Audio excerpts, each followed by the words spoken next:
Good evening to everyone. We're on the brink of Shabbos Zachor, and I want to share with you a question that I get every year inevitably from someone.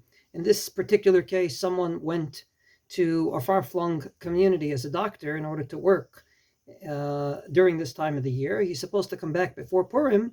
However, he inevitably forgot that the Shabbos before Purim is Shabbos Zachor, and he's going to be in a place without a minyan.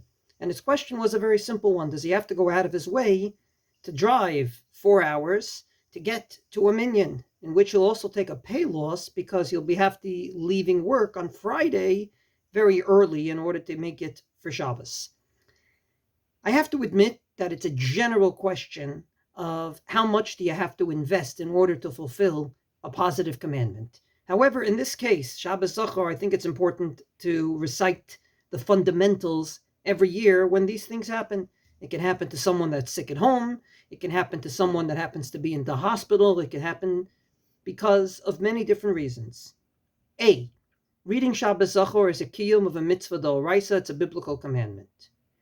B, reading it right before Purim is a rabbinic commandment. Namely, we are fulfilling a biblical commandment, but at this timing per se, it's a rabbinic commandment to read it before Purim. C, the reason we read it once a year is because it takes about 12 months for us to forget, and one of the commandments regarding Amalek is that we never forget.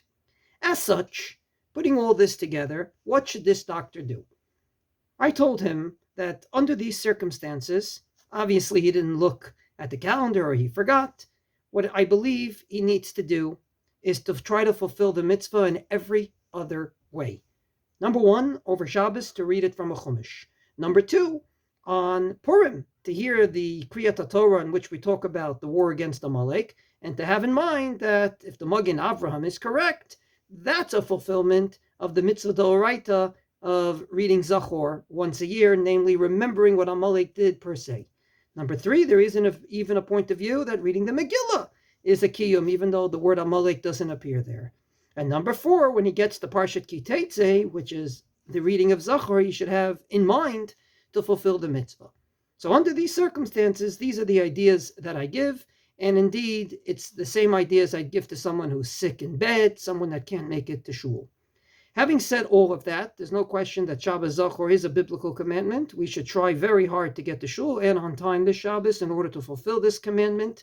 However, when circumstances come up, no one should feel bad. There are solutions, and they are there for us to use under these circumstances. Wishing everyone a wonderful day.